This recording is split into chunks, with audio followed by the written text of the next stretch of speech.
desviar da rota prevista, soa um alarme. O capitão pode então ordenar imediatamente uma mudança de rota. O sistema de carta eletrônica poderia diminuir consideravelmente o risco de acidentes marítimos nas vias navegáveis. Com a invenção das cartas de navegação há vários séculos, essa tecnologia poderia revolucionar a arte da navegação.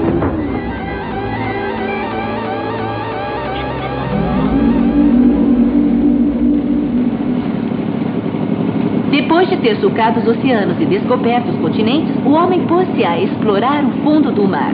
Sabe-se agora que ele apresenta relevos tão impressionantes quanto os das terras emersas.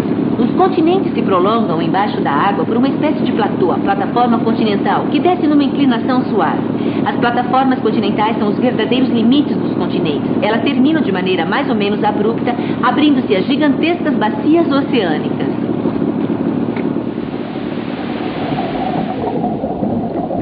As bacias oceânicas estão situadas a mais de 5.000 metros de profundidade. São cortadas por várias cadeias de montanhas que atravessam o fundo do mar mais ou menos como as costuras de uma bola de tênis. São as dorsais oceânicas. É lá que o magma em fusão vem formar o leito dos oceanos. A dorsal mais longa atravessa o Oceano Atlântico. É a dorsal médio-atlântica. Ela se estende do norte da Islândia até um ponto situado ainda mais ao sul do que a ponta sul da África. De cada lado dessa cadeia mediana elevam-se picos isolados. Os mais elevados emergem na superfície do oceano formando ilhas como os Açores ou as ilhas de Cabo Verde. Ao lado desses picos há fossas vertiginosas. Os cientistas conseguiram descer até uma profundidade de 11.000 metros abaixo do nível do mar. Nessa profundidade a escuridão é total. Os cientistas só podem se guiar pela carta e pelo sonar. Nenhum ser humano esteve lá antes deles. Cada mergulho é o primeiro. Eles trazem de suas viagens observações surpreendentes.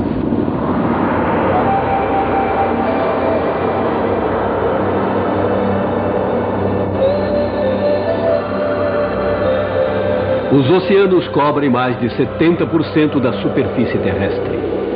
No entanto, esses imensos lençóis d'água são pouco conhecidos.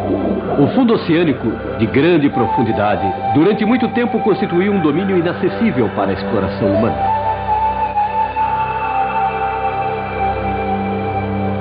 Durante os últimos anos, os cientistas começaram a se aventurar nesse outro mundo. Eles realizaram observações surpreendentes. Essas descobertas questionam até nossos conhecimentos sobre a formação do mundo e a evolução da vida. O fundo do oceano pode ser sondado a partir da superfície. Utilizam-se com essa finalidade técnicas como o sonar de varredura lateral. Esse instrumento, transportado por um navio oceanográfico, gera imagens tridimensionais detalhadas do fundo do mar. Essas imagens revelaram que o fundo dos oceanos tinha relevos semelhantes aos relevos terrestres. Esses relevos localizam-se sobretudo ao longo de zonas bem precisas, chamadas dorsais oceânicas. No Oceano Pacífico, por exemplo, dorsais acompanham a costa oeste da América e a costa leste da Ásia. Há nessas dorsais uma atividade geológica intensa. Nesses lugares, o magma, a rocha semilíquida que forma o interior da Terra, abre passagem no fundo do mar. Solidificando-se em contato com a água gelada, ele provoca o surgimento de cadeias de vulcões e de montanhas. Nas dorsais, entretanto, há outro fenômeno geológico. À medida que se criam novas rochas pelo resfriamento do magma, elas empurram o fundo do mar situado de cada lado da dorsal. Assim, mais ou menos como um tapete rolante, o fundo se desloca lentamente nos dois lados das dorsais. Esse movimento se efetua no ritmo de alguns centímetros por ano. Essa descoberta forneceu provas sólidas para a teoria da deriva dos continentes. De acordo com essa teoria, os oceanos e os continentes são formados por imensas placas rochosas, chamadas placas tectônicas. Sob efeito do movimento das placas oceânicas, as placas continentais derivam.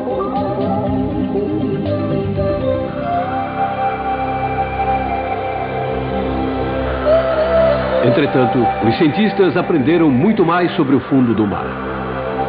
Desde 1977, submarinos de exploração permitiram que eles atingissem as grandes profundidades onde se encontram as dorsais oceânicas. Equipados de câmeras e de braços manipuladores capazes de resistir a pressões enormes, esses aparelhos permitiram uma descoberta de fenômenos até então desconhecidos. Entre 2.000 e 6.000 metros de profundidade, observam-se colunas de rocha metálica parecidas com chaminés. Elas jorram espirais de água cuja temperatura pode atingir 400 graus centígrados. Essa água é colorida de branco ou de preto. Em redor dessas fontes de água quente proliferam colônias de organismos vivos como peixes, vermes tubícolas e caranguejos. Muitas vezes de tamanho gigante, pertencendo a espécies até então desconhecidas, esses organismos parecem se beneficiar de uma fonte de alimento inesgotável. São verdadeiros oásis de vida entre as extensões habitualmente desoladas do fundo do oceano.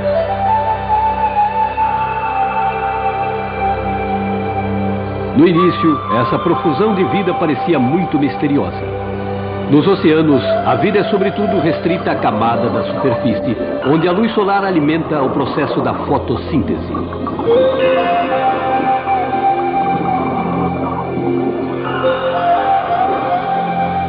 Os cientistas acreditam saber a origem dos oásis submarinos das grandes profundidades.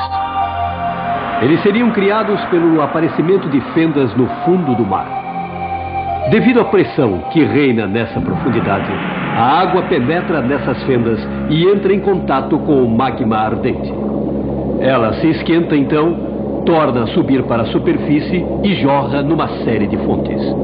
Durante seu périplo no interior da crosta terrestre, a água dissolve uma grande quantidade de sais metálicos. Quando a água quente carregada desses sais entra em contato com a água gelada do mar, os sais que ela contém se precipitam. Esses precipitados são sulfetos, isto é, combinações de enxofre de diferentes metais, como o zinco, o cobre e a prata. Eles podem até conter ouro. Esses precipitados se acumulam formando estranhas chaminés. Por outro lado, essa profusão de vida se explica pela presença de certas espécies de bactérias. Esses micro-organismos conseguem utilizar os compostos de enxofre para produzir energia, assim como as plantas utilizam a energia do sol. As bactérias, por sua vez, fornecem essa energia aos outros organismos que podem assim prosperar. Os cientistas têm muito interesse em prosseguir as pesquisas sobre os oásis submarinos. Para os geólogos, por exemplo, esses fenômenos permitirão que se compreenda melhor a formação das jazidas minerais terrestres. Além disso, os pesquisadores acreditam que um dia será possível explorar certos oásis submarinos ricos em minérios. Durante muito tempo, o transporte marítimo esteve a serviço dos viajantes que desejavam percorrer grandes distâncias. Hoje, o navio relativamente lento sofre a concorrência dos aviões, das ferrovias e das estradas. Mas o transporte por barco continua a fascinar os homens. Se cidades como Bruges e Veneza são tão perturbadoras, é em grande parte porque elas são cortadas por canais. De repente, temos a impressão de que estamos num outro mundo.